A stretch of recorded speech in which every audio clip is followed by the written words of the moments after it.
Buenas noches, queridos hermanos. Me gustaría que vayan buscando aquellos que quieran acompañarme en la lectura, en la segunda carta a los Corintios, capítulo 1, versículo 18. Quiero darle las gracias, primeramente a Dios y también al pastor y a ustedes por permitirme servir a Dios a través de su palabra. La verdad que para mí es un privilegio. En esta noche quisiera que estemos pensando juntos o reflexionando juntos acerca de lo que significa la fidelidad de Dios y el desánimo en el creyente. La fidelidad de Dios y el desánimo en el creyente. Leamos su palabra y después seguiremos charlando acerca de esto que acabamos de decir. Dice la palabra de Dios en la segunda carta a los Corintios, capítulo 1, versículo 18. Mas como Dios es fiel, nuestra palabra a vosotros no es sí y no. En este versículo quisiera que estemos resaltando solamente 3 palabras. Dios es fiel. Qué verdad enorme para la vida del creyente. Ya vamos a estar ampliando acerca de la fidelidad de Dios. Pero como dije al principio, yo en esta noche quiero que pensemos en las dos cosas. En la fidelidad de Dios, que acabamos de leer, y el desánimo del creyente.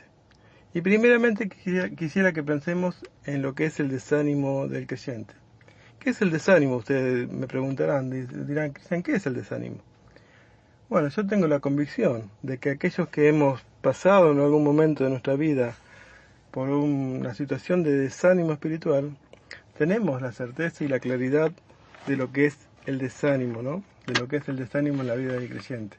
Pero aún así, me gustaría, a modo de poder ejemplificar o de poder imaginarnos mejor lo que es el desánimo, dar 3 situaciones que nos mostrarán qué es lo que lleva al creyente a estar desanimado. La primera de ellas es cuando en la vida del creyente todo alrededor pareciera estar desboronándose, ¿no? Cuando todo lo que uno hace, tanto familiar como económica, incluso en el trabajo, no sale como se espera, ¿no? Uno se esfuerza en hacerlo mejor, trata de ser buen padre, trata de ser buen esposo, un buen empleado o un buen manejador de tu negocio, y las cosas no salen como uno espera. Terminan saliendo totalmente distinta o de una manera adversa a como uno la esperaba, ¿no? La segunda situación es cuando en nuestra vida espiritual nos esforzamos, ¿no? Tenemos un esfuerzo realmente bueno y genuino por mejorar espiritualmente. Cuando leemos la Biblia, cuando oramos, cuando nos congregamos, queremos servir y queremos poner en práctica realmente aquello que aprendemos. Cuando tenemos un deseo profundo y sincero de querer ser cada día más santo, y aún así, a pesar de nuestros esfuerzos, no parece estar dando resultado. Cuando nos esforzamos y nos esforzamos, y aún así no parece tener ningún tipo de beneficio, ni estar dando ningún tipo de frutos. La tercera situación es cuando aquellos seres queridos, aquellos seres amados, familiares, amigos, hermanos en Cristo, a los cuales realmente amamos, a los cuales realmente sentimos un aprecio profundo por ellos, por un momento X, una situación X, tengamos la culpa o no, nos dan la espalda y nos dejan solos. Cuando una de estas cosas se da, o cuando las 3 cosas incluso se dan en la vida del creyente, es muy posible que estemos pasando por un momento de desánimo. Lo malo con el desánimo en la vida del creyente es que en algún momento de tu desánimo te vas a preguntar, ¿tiene sentido mantener mis convicciones? ¿Vale la pena o merece la pena que yo persevere en lo que creo? Cuando uno se desanima espiritualmente, hermano, tarde o temprano llegarán estas preguntas. ¿Vale la pena? ¿Merece el esfuerzo que yo siga creyendo lo que creo, que yo siga haciendo lo que hago? ¿O es preferible que lo deje de hacer? Esta es la situación que te lleva sí o sí, en algún momento, el desánimo. Bueno, déjame decirte, hermano, que a modo de alentarte, que en la vida del apóstol Pablo hubo una situación parecida. Y me gustaría que la estemos viendo esta noche, para que la podamos tomar como ejemplo y también poder sacar de allí una enseñanza para nuestras vidas. Cuando Pablo escribe la segunda carta a los Corintios, él expresa en esta carta diferentes cosas, ¿no? Por ejemplo, él cuenta que él había sido maltratado por causa del Evangelio, que también había sido azotado, que había sido encarcelado, que había sido perseguido y que muchas veces tuvo que huir de una situación o de un lugar para salvar su vida. No solamente eso, también relata en esta carta que, o no relata, sino que tiene que hacer una gran defensa de su ministerio, porque los corintios, los cuales estaban recibiendo esta carta, estaban cuestionando su ministerio.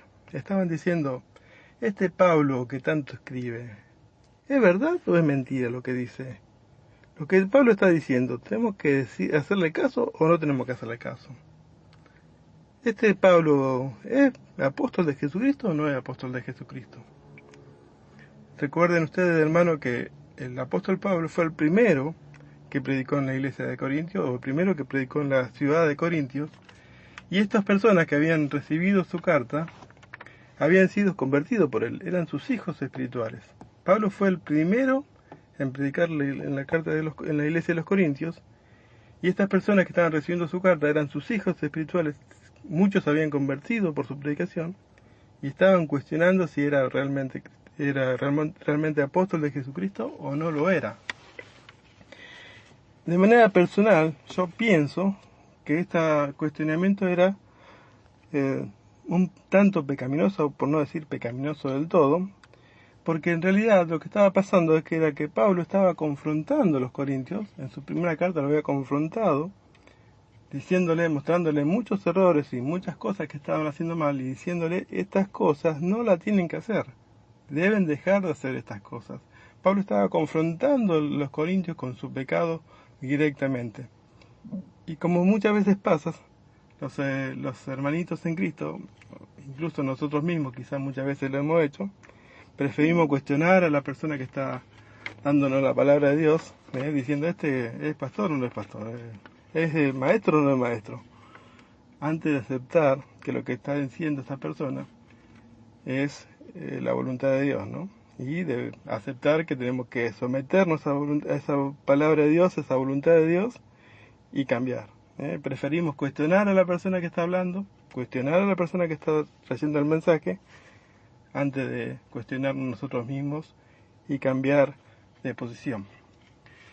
No solamente esto, no solamente que Pablo estaba siendo perseguido por causa del Evangelio, no solamente que Pablo estaba siendo cuestionado por los corintios, sino que Pablo también expresa en esta carta su profunda preocupación por la vida espiritual de las otras iglesias que estaban alrededor de Corintio. No solamente Corintio estaba pasando por momentos difíciles y falta de salud espiritual, sino también que las demás iglesias también tenían problemas de salud espiritual, y esto le preocupaba a Pablo.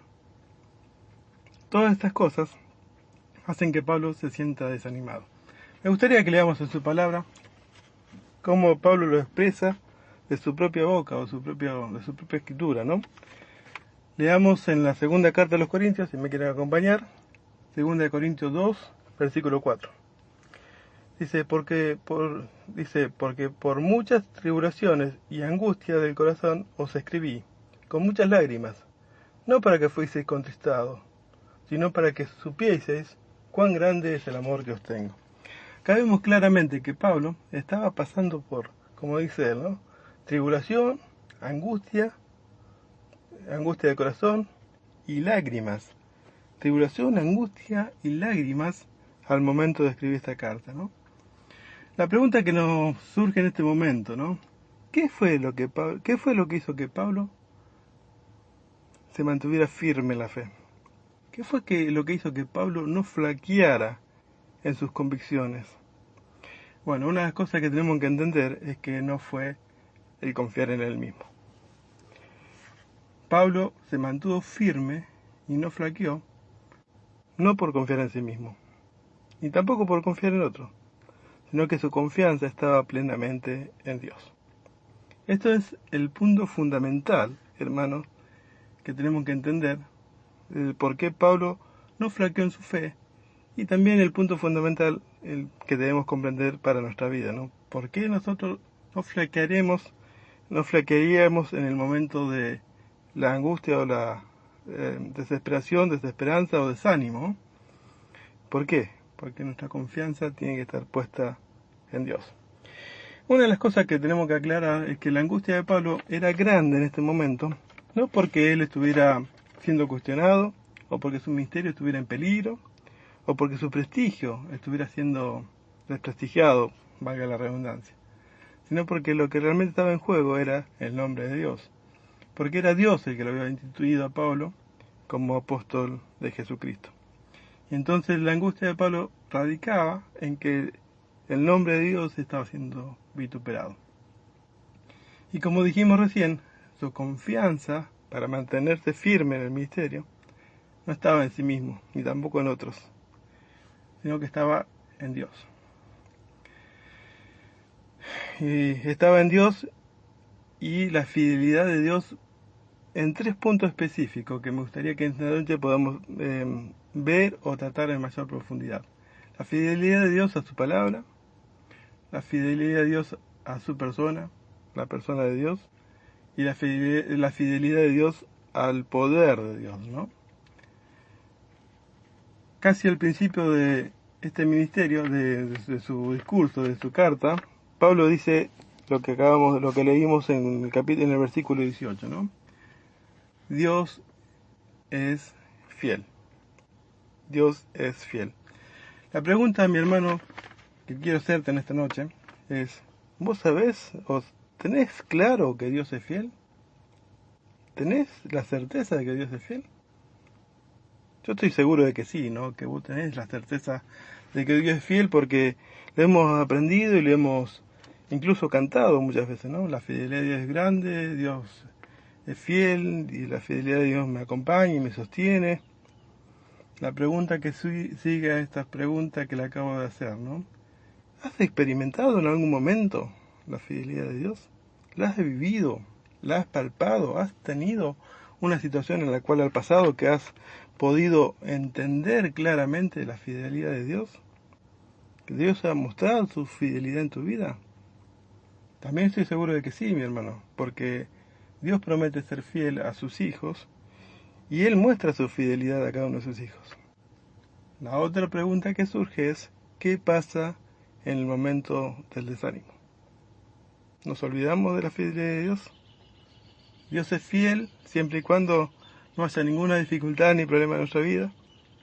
Ahora, cuando hay un problema y una dificultad, la fidelidad de Dios se nos olvida. ¿Qué pasa en el momento de desánimo? ¿Nos olvidamos completamente de la fidelidad de Dios? Dios es fiel y sigue siendo fiel. La vida de Pablo, por ejemplo, muchos creyentes, como los de Corintios, por ejemplo, le habían fallado. Varios de sus compañeros de ministerio lo habían abandonado y lo habían dejado solo, incluso en sus prisiones. Incluso Pablo se había decepcionado de algunos de los apóstoles anteriores a él. ¿Se acuerdan ustedes de la situación que tuvo que vivir con Pedro, ¿no? Que lo tuvo que confrontar porque Pablo estaba haciendo algunas cosas que no debía. No es el punto en esta noche, no vamos a hablar de ese punto, así que... Pero ustedes se acordarán que Pablo lo confrontó. Dice, tuve que confrontar cara a cara a Pedro porque era de condenar. Sin embargo, Pablo, a pesar de todas esas situaciones, él se mantuvo fiel. ¿Por qué? Porque confiaba en la fidelidad de Dios a su palabra. Dios es fiel y siempre cumple con sus propósitos. Dios siempre cumple con sus propósitos.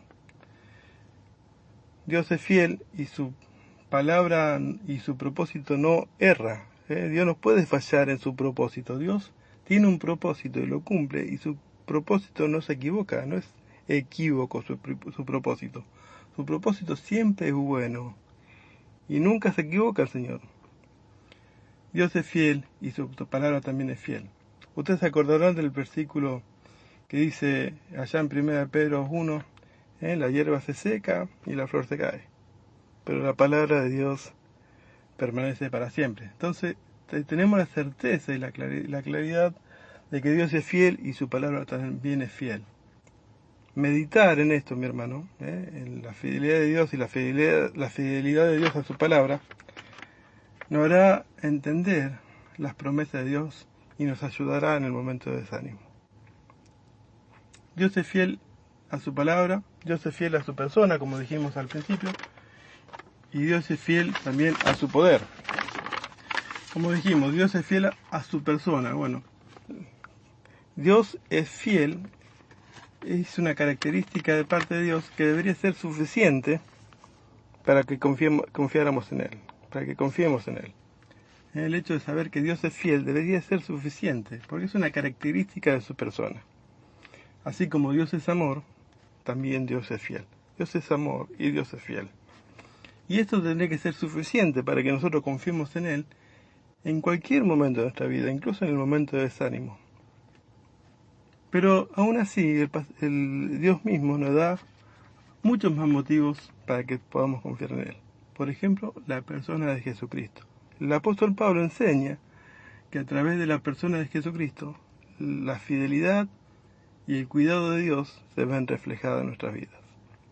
Ustedes imagínense a un Dios que está dispuesto a entregar a su Hijo y hacerlo a Él aceptar un castigo, siendo inocente, para poder que nosotros podamos ser conciliados con Él. Es una persona como vos y como yo, que somos rebeldes y pecadores, podemos ser conciliados con Dios a través de la persona de Jesucristo, porque Dios permitió que Jesucristo sea castigado por nosotros. Mire hasta dónde llega la fidelidad de Dios. En la persona de Cristo también vemos y contemplamos la gloria de Dios y vemos a través de esa promesa que progresivamente nosotros vamos alcanzando su plenitud, su estatura, y vamos siendo transformados a su imagen. En la persona de Cristo también se anticipa lo que Dios va a hacer con nosotros cuando estemos en su presencia, cuando resucitemos de los muertos o cuando estemos en su presencia, que nos va a dar la gloria eterna. Pablo afirma que los creyentes, ustedes se acordarán del pasaje, está en 2 Corintios 4, estamos atribulados en todos. Atribulados en todo, mas no angustiados, en apuro, mas no desesperados, perseguidos, mas no desamparados, derribados, pero no destruidos. Eso es lo que dice 2 Corintios 4, ¿no? Y el creyente realmente es así. Cuando uno está pasando por un momento de desánimo, tiene que recordar esta promesa, que podemos estar derribados, pero no estamos destruidos. Dios sigue estando con nosotros. Recordar esta promesa nos llevará también a estar confiados en que Jesucristo es nuestra garantía de que Dios sigue siendo fiel en nosotros. Dios es fiel y Él promete cuidarnos. Y no solamente que Dios es fiel y nos promete cuidar a través de su palabra y a través de la persona de Jesucristo, sino también que Él tiene el poder para cumplir aquello que promete. Dios es fiel y nos promete cuidarnos y tiene el poder para hacerlo. Sin embargo, igual que Pablo, solo en la medida que reconozcamos que somos vulnerables, llegaremos a experimentarlo. Mientras vos no reconozcas, mi hermano, en esta noche, que estás escuchando este mensaje, que sos vulnerable, que sos débil, que necesitas del poder de Jesucristo, que nada puedes hacer sin Él, que tu poder y tus fuerzas son débiles, y que solamente en el Señor Jesucristo puedes confiar, no vas a experimentar nunca la fidelidad de Dios, porque Dios rechaza a los soberbios. Cuando uno tiene soberbia y dice, yo tengo mi propia gloria y yo puedo sobrevivir y soportar cualquier adversidad, entonces en ese momento Dios se aleja de ti y no te sostiene. Dios te sostiene solamente a través de tu debilidad, cuando tú consideras que eres débil y cuando tú reconoces que eres débil. Tu gloria, solamente tu gloria puede estar en el Señor Jesucristo. No hay gloria propia, solamente la gloria de Cristo reflejada a través de nosotros. No puedo decir en el momento de la angustia, yo la voy a soportar, yo la voy a aguantar. porque yo soy fuerte. No nos queda otra más que doblar nuestras rodillas, mi hermano, y reconocer delante del Señor que somos débiles. De la misma manera que tus triunfos pasados no garantizan una victoria en el presente, tus vivencias en el pasado tampoco garantizan un buen resultado espiritual en tu vida presente, al menos que Dios te capacite, al menos que haya una capacitación de parte de Dios en tu vida, ¿no? Solamente Dios capacitándote puede llegar a ver victoria a través de tu vida espiritual y de tu momento de desánimo. La victoria proviene de Dios a través de su fidelidad, ¿no? A través de la fidelidad que Él mismo tiene a través de su palabra, a través de su persona y a través de su poder. La fidelidad de Dios también nos alienta en todos los sentidos, porque es extremadamente ventajosa la fidelidad de Dios, ¿no? Porque la fidelidad de Dios nos permite tener un mejor testimonio. ¿Por qué? Porque confiamos en Jesucristo, nuestro testimonio está a la luz de Cristo, y al confiar en Cristo queremos agradarle. Cuando tenemos la fidelidad de Dios presente en nuestra vida, esta fidelidad hace que nosotros tengamos un mejor testimonio. Porque como dije, confiamos en nuestro Señor Jesucristo, esperamos en Él y queremos agradarle, así como Él nos es fiel, nosotros le queremos ser fiel a Él. Por la fidelidad de Dios también se amplía nuestra dependencia de Él. Sabemos que Dios es fiel y que Él cumple todas nuestras necesidades, que nada nos va a faltar, aún en el momento del desánimo, y dependemos de Él. La fidelidad de Dios también nos hace sentir gozosos y alegres y felices, pues toda prueba tiene un propósito y toda prueba se cumple en el Señor para la gloria de su nombre. Todas estas ventajas tiene la fidelidad de Dios. Déjame hacerte una pregunta, como última pregunta, mi hermano, en esta noche, como para que puedas reflexionar, para que puedas quedar reflexionando sobre esto. ¿Agradeces a Dios por su fidelidad? ¿Tienes sincero y verdadero agradecimiento por la fidelidad de Dios en tu vida? ¿Agradeces a Dios por lo que Él te ha revelado en su palabra? ¿Agradeces a Dios por Cristo tu Salvador? ¿Agradeces a Dios porque a pesar de las pruebas y las tormentas, Él es poderoso para sacarte de todas esas situaciones difíciles? ¿Agradeces a Dios por todo lo que Él te da, por todo lo que Él hace en tu vida? ¿Eres agradecido o solamente agradeces de palabra? Solamente son agradecimientos de labios. No tengo la menor idea cuál es la respuesta a esta pregunta, mi hermano, de parte de ti. Yo, en lo personal, intento ser agradecido a Dios por su fidelidad y por lo que Él hace en mi vida. Pero aún así fallo muchas veces. Yo te cuento mi experiencia. Cuando yo sé que fallo, cuando yo sé que reconozco en mi vida que estoy en falta con mi Señor, tengo que volver a Él. Tengo que volver a Cristo. Volver, decía un pastor conocido mío, volver a los pies de Cristo, volver a la cruz de Cristo. Reconocer que soy débil, que soy pecador, que fallo, que nada puedo hacer sin Él. Y en mi intimidad. Así como te recomiendo que lo hagas esta noche, o que lo hagas en el momento que tú consideres oportuno, voy al Señor, doblo mi rodilla y le ruego que me perdone todo pecado, toda falta de fe, toda falta de credibilidad a su palabra, toda falta de confianza y mi falta de memoria por su fidelidad. Dios te bendiga, mi hermano, Dios bendiga esta palabra. Dios quiera que sea de bendición para tu vida y que pronto podamos ser esos hijos que Dios anhela que seamos. La gloria sea para su nombre.